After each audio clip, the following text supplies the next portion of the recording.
Keep your spine straight, roll back your shoulders, pull out your chest. Keep the neck straight. Close your eyes. Relax all your facial muscles. Relax your eyebrows. Relax your forehead. Wear a gentle smile on your face. Bring your mind into this moment now and here.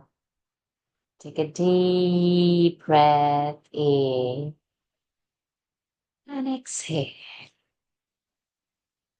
Take a deep breath in and exhale.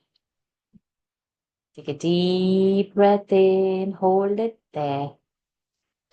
Om.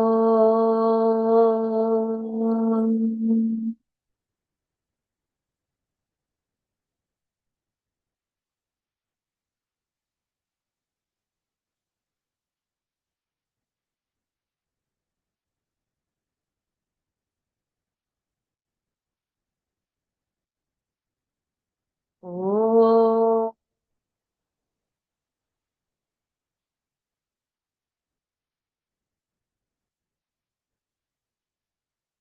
Om Shri Ganeshaya Namaha. Om Shri Saraswatyai Namaha. Om Shri Gurubhyo Namaha. Samasta Jana Kalyane Niratam Karunamayam Namami Chinmayam Devam Sadgurum Brahma Vidvaram Sadgurum Brahma Vidvaram Vasudeva Sutan Devam Kamsa Chanura Mardanam Devaki Paramanandam Krishnam Vande Jagadgurum Krishnam Vande Jagadgurum. Pranams to the Lord. Pranams to all the Mahatmas in today's Gita memorizing session of chapter 2. Still today's agenda will be from verse 1 to verse 15. Okay. So let us start. Ame Hari Om Nitya. Hari Om. Ame, how many you have memorized and come for today? I did 8, but I can do 9 with the book. Okay. And 6? What about the 6? Yeah, I can. 6, so you have done? Hari Om. Ame, have you done the 6? Yeah. Okay, fair enough. So you have done up to 8. Okay. So now what we will do, we will start as Dhanya doing the first one and Ame will do the second one. So like this, we'll do 3 and then 4.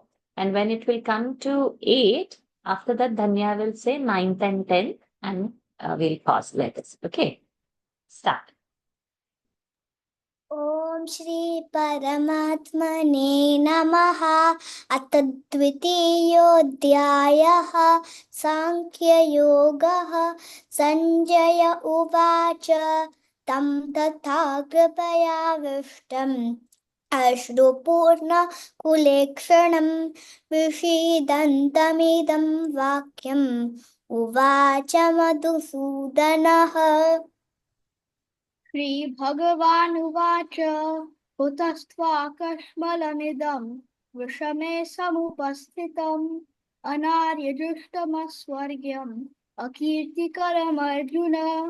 क्लैब्यं मास्मगमः Partha नैतत्त्वय्युपपद्यते।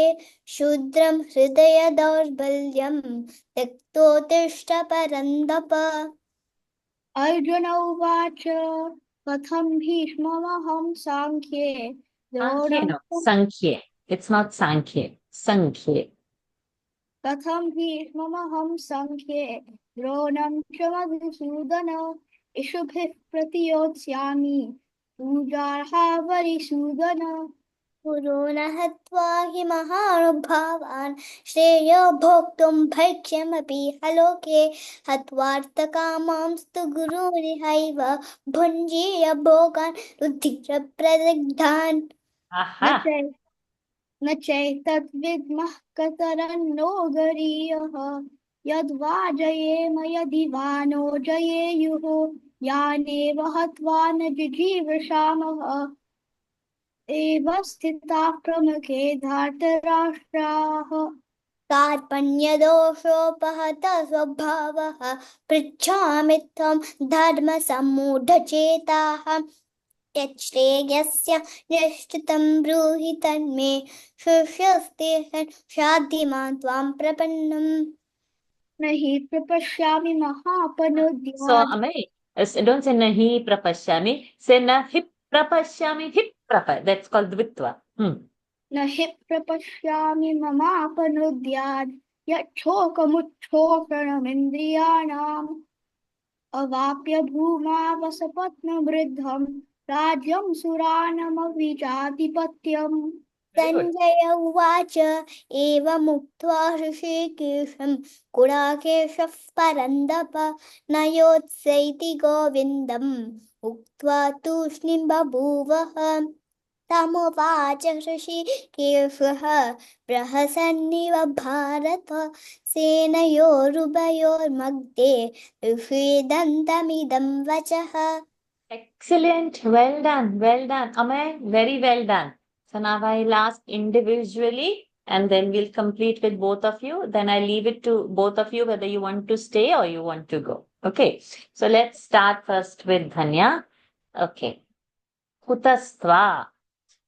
कुतस्त्वा कर्ष्मलमिदं विषमे समुपस्थितम् अनार्यजुष्टमस्वर्ग्यम् अकीर्तिकरमर्जुन क्लैब्यं मास्मगमः पार्थ नैतत्त्वय्युपपद्यते Shudra Yaneva hatva. यानेव हत्वा न जिजीविषामः देवस्थिताः प्रमुखे धार्तराष्ट्राः कार्पण्यदोषोपहत स्वभावः पृच्छामि त्वं Vacha.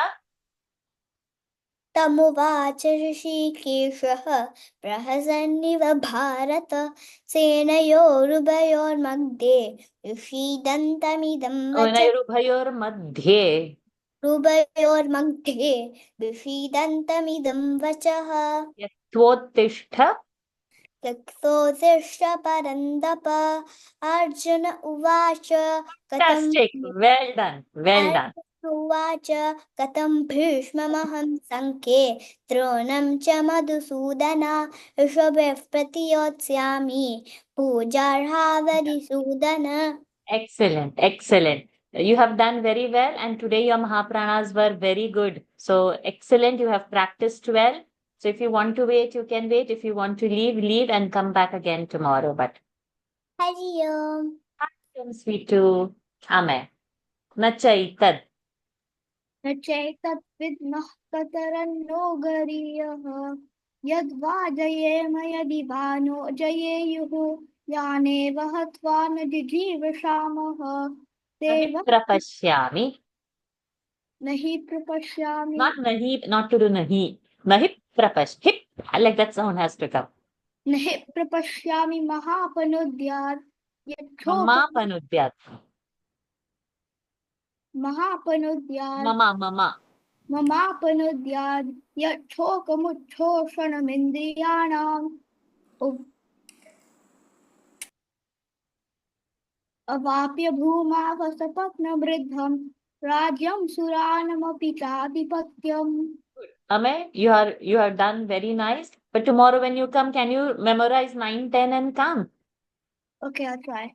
Yes. Okay. If you want to wait, you can wait to listen to others. But if you want to leave, you can leave. When you listen and chant with them, that much practice you get back. Okay. Hari Om, sweet to wish. How are you? I'm fine. Yes. Let us start with you. Start from Sanjaya Uvacha. Sanjaya उवाच तं तत्र कृपयाविष्टम् अश्वपूर्णासुरक्षणं ऋषिदन्दमिदं वाक्यम् उवाच मधुसूदनः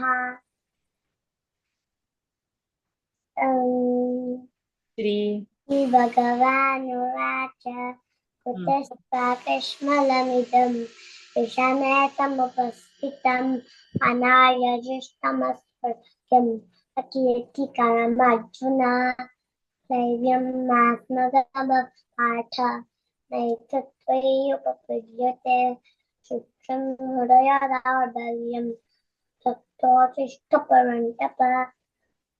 अर्जुन उवाच कथं भीष्मं मुख्ये द्रोणं च मधुसूदन इषुभिः प्रतियोत्स्यामि पूजार्हावरिसूदन पुनः पाहि महानुभावान् महानुभावान् महानुभावान् श्रेयो भोक्तुं वैक्षमपि आलोके अत्वार्थकामां सुगुरुर्यैव पुञ्जीय भोगान् प्रदिग्धान्.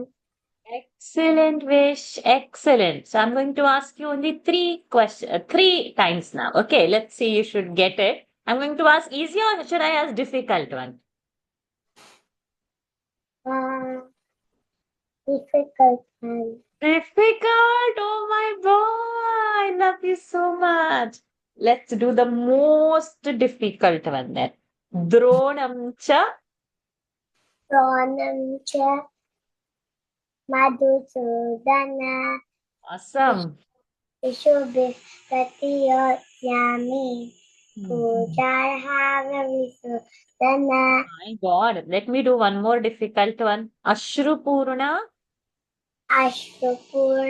अश्रुपूर्णाकुलेक्षणं विष्टिदण्डमिदं आख्यम् उवाच मधुसूदनः.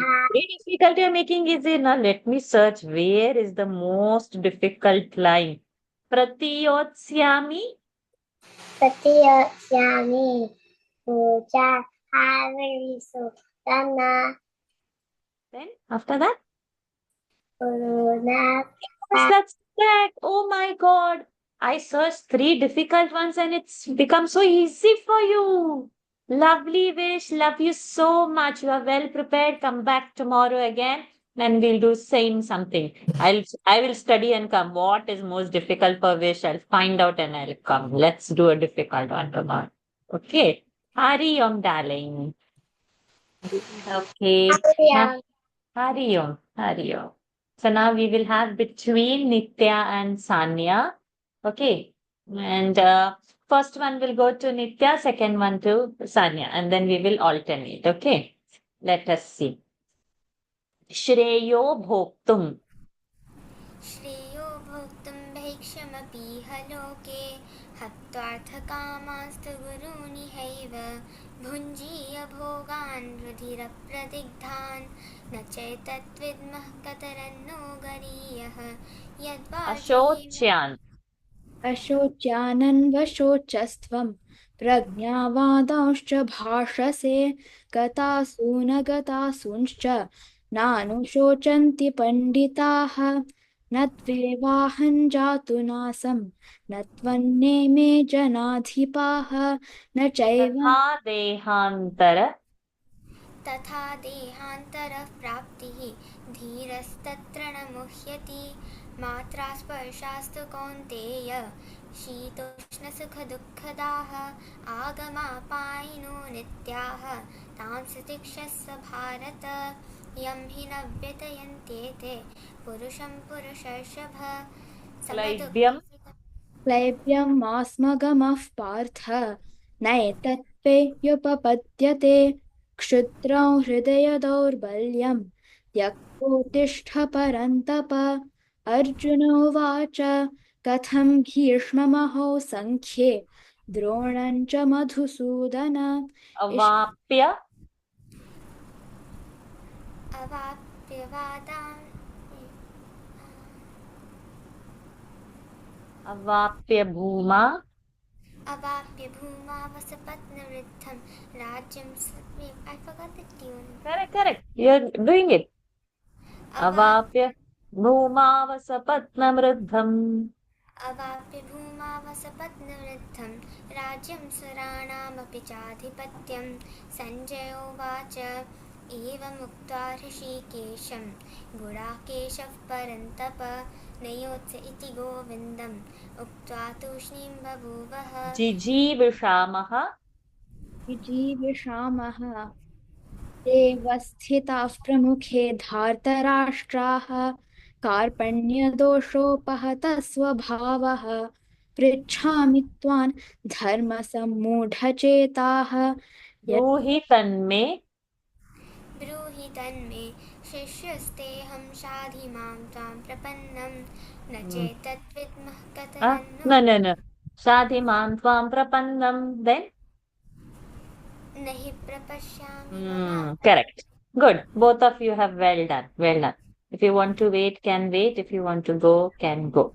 Ira, how many? You have done to 1 to 15, right, Ira? Nice. 1 to 14. Okay. Okay. Fair enough. So with Ira and Alkaji, we will have it together. Okay. So now, first one will go to Ira, second one will go to Alkaji. Okay. Ira, let's start. Kshudram. क्षुद्रं हृदय दौर्बल्यं त्यक्तोत्तिष्ठ परन्तप अर्जुन उवाच कथं भीष्ममहौ सङ्ख्ये द्रोणै च Dehinosmin. You are not audible.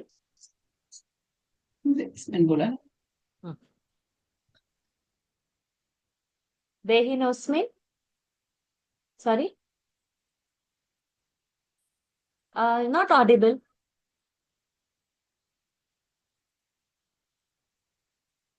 No. If you have put any mic or headphone, can you remove and speak? Because it's not connected, I think. Now? Yes. How many you have memorized? 1 to 15, but now just cannot think of the Dehinosmin. Okay. Ira, can you do Dehinosmin? देहिनोऽस्मिन् यथा देहे धीरस्तत्र न मुह्यते Yauvanam, Kaumaram. कौमारे यौवनैर्जरा Tatha. तथा देहान् परप्राप्तिः धीरस्तत्र न मुह्यते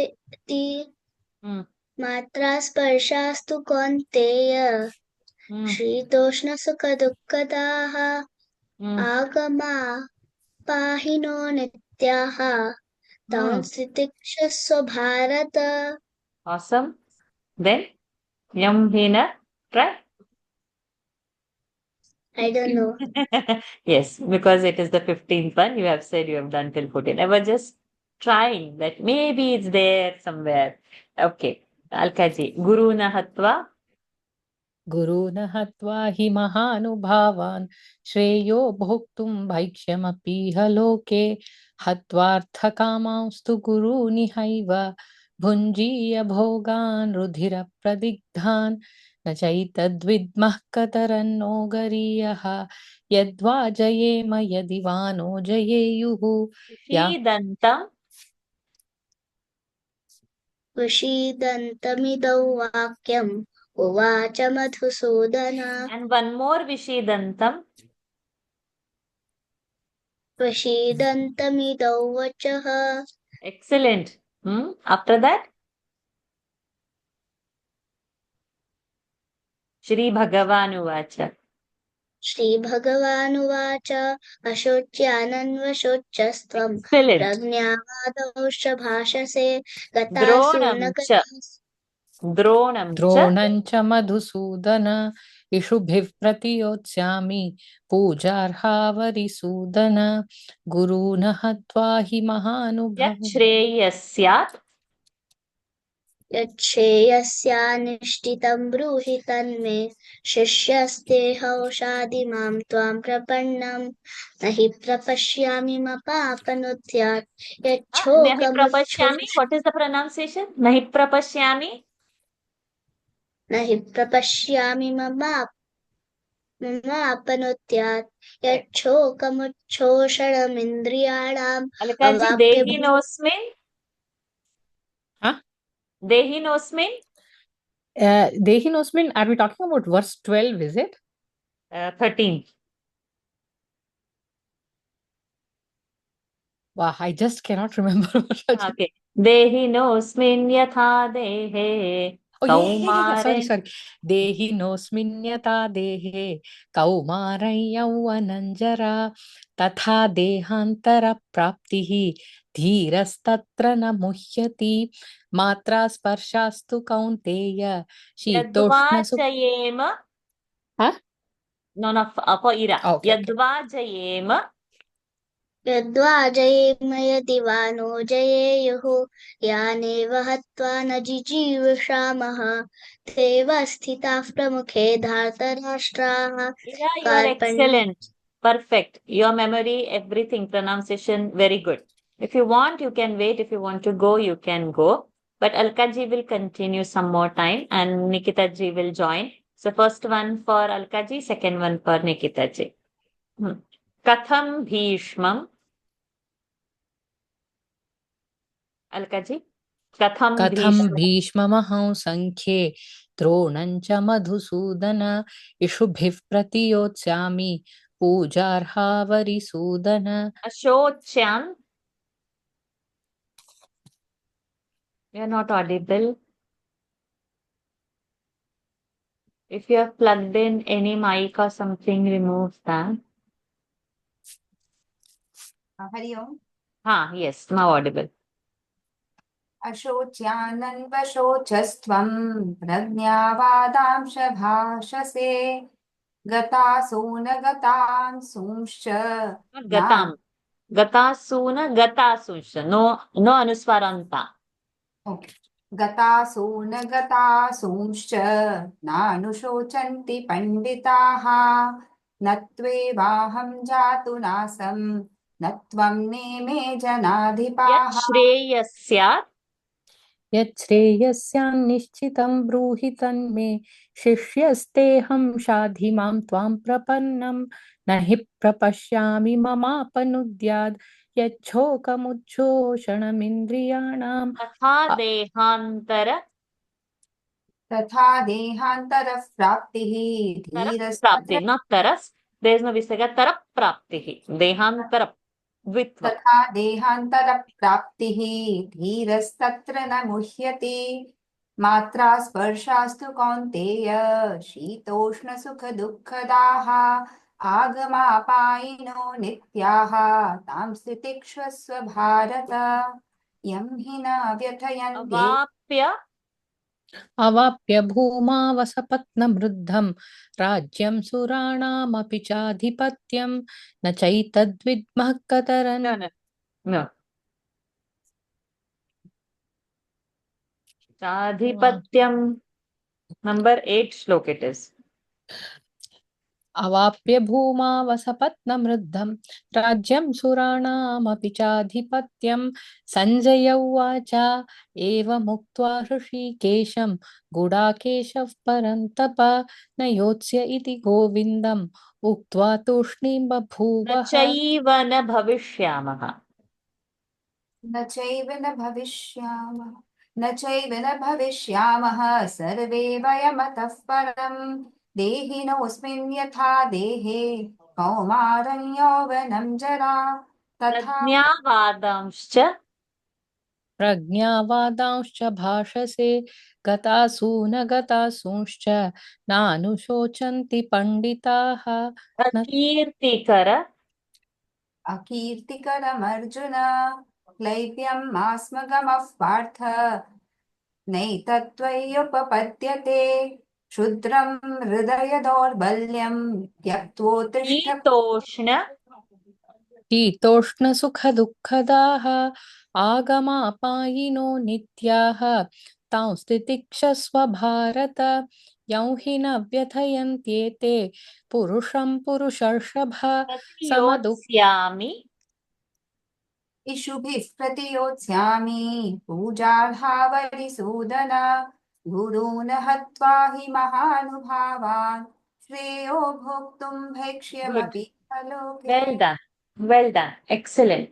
I think all of you did your turn. No? All are well prepared. I think tomorrow then we can take a break and we can come on Thursday adding more shlokas 16 to 20.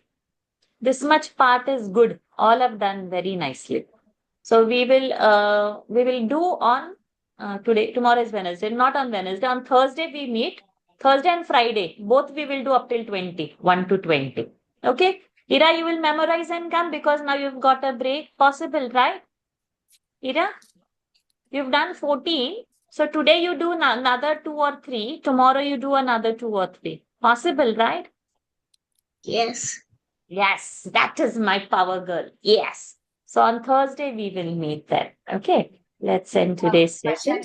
Varshaji, sorry, I wanted to ask, we were trying to find out from that Zoom recording your pronunciations because I think Nitya might have attended a bit, but not all. So if you can send your recordings because I'm not confident of my What I'll pronunciations. do is because today we have finished within half an hour, I'll sit now only and I'll send all the recordings Oh, that will be right wonderful. now. So I'll I'll practice use that. this time now because never it has finished so early that all are so well prepared that I didn't have to do much. So I will do it right away. Thank Hmm? you so much. I'll prepare the pronunciation. Yes. Yeah. So sorry to make you wait now for the pronunciation. From when you've been asking, I'm sorry. You must be Let's very busy. I understand. very tight. It's like, my God, I don't know where it goes. And so much is happening. All class related work only, all studies only happening. There is no partying, no going out, no mall, nothing. It's only this much only, but it's grace of God. Let it happen. There is no complaint. I'm happy doing it. Let me utilize this time. When the meeting ends, I'll sit and record all the verses and I'll post it right away in the group. Thank you so much. Okay. Let's do the closing prayers. Om Purnamadah Purnamidam Purnat Purnamudachyate Purnasya Purnamadaya Purnamevavashishyate Om Shanti Shanti Shanti Harihi Om Shri Gurubhyo Namaha Harihi Om Shri Krishnarpanamastu. Hari Om, everyone. Thank you for joining. See you all on Thursday from 1 to 20. Thank you. Hari Om. Hari Hari Om. Om. Hari Om.